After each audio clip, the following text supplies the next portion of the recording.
Be ready. 10 seconds to go.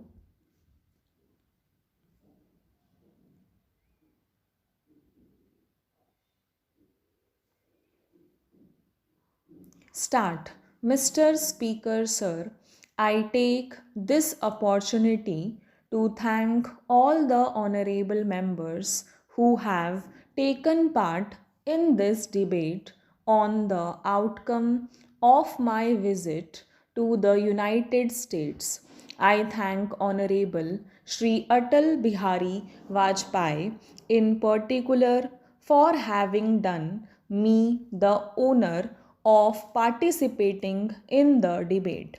The level of the debate does credit to our house, and I am very grateful that I have this opportunity to clarify some of the issues arising out of a statement that I made before this August House.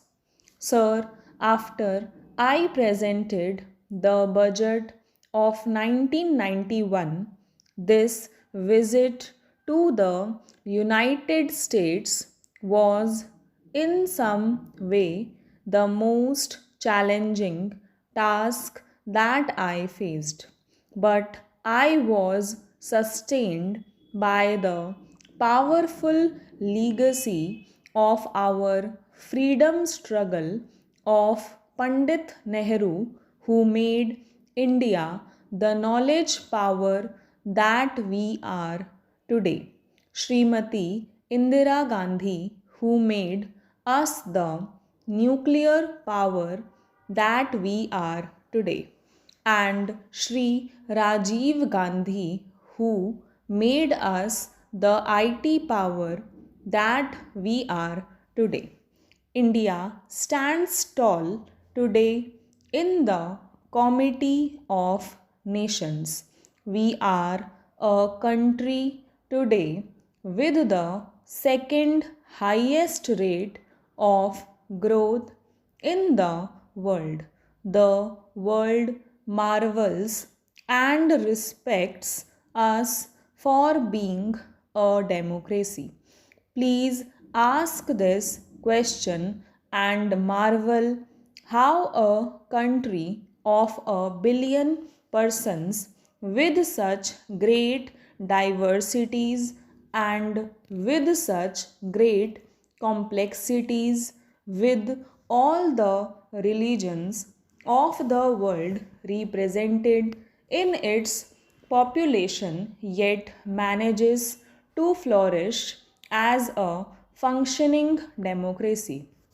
People also marvel that we have probably the second or the third largest Muslim population among our citizens, and not one of them has been found to be joined the ranks of Al Qaeda and such other groups. The world respects India for what we are.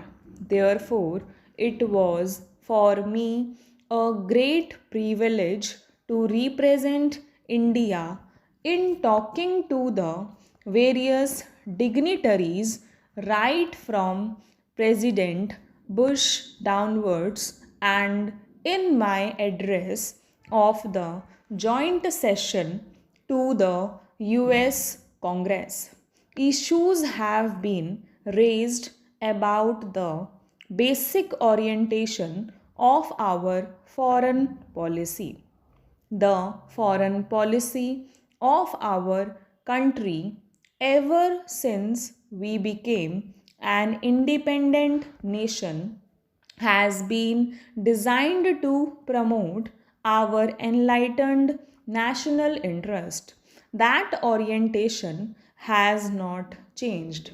There is, of course, a strong civilizational influence which also guides our attitude to the world as we see it today, or the world that we would like to shape. That is as it should be. We live in a dynamic world, in a fast changing world.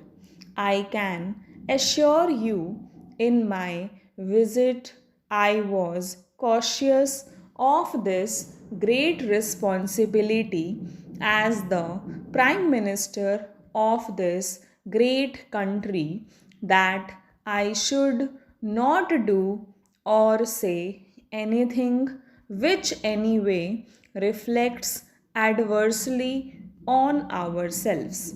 Two types of comments have been made on what we have done in the visit.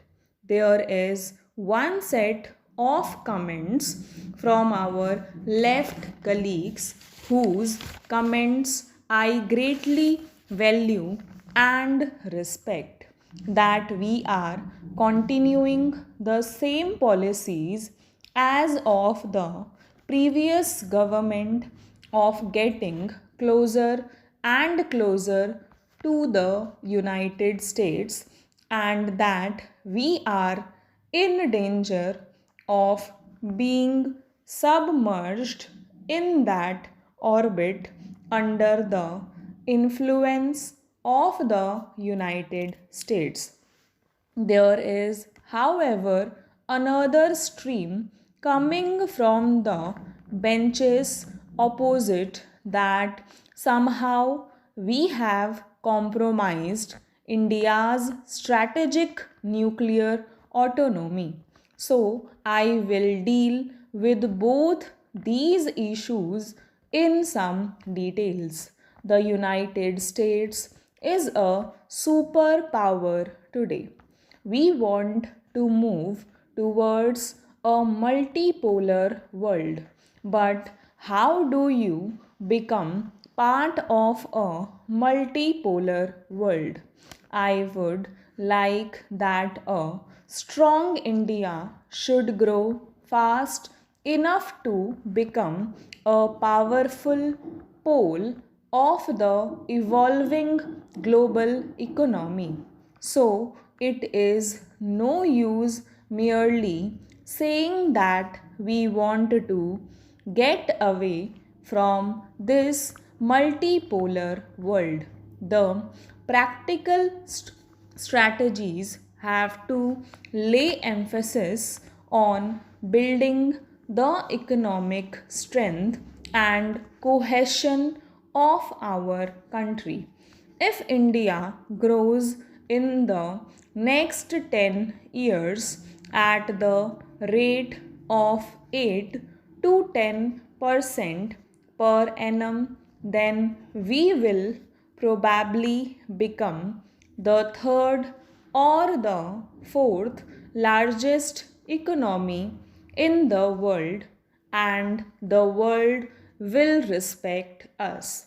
Therefore, while we know where we want to go, our objective is a multipolar world. Our objective is to work together with other like minded countries to manage and promote equitable management of the global interdependence of nations, which cannot be avoided in this one world that we are living in today. That is not something going to happen overnight. Step by step, we have to move in that direction, and relations with the United States are of great importance in achieving that objective. Of course, in doing so, we must not compromise on our national honor, on our national interest. But engagement with the United States is essential in the world that we live in. This is not an alliance. This is not a military alliance. This is not an alliance against any other country. Since our government came into office, we have entered into strategic partnership with Russia. We have very close relations with Russia. Recently, our chairperson visited Russia. She was received with utmost warmth by President Putin. Stop.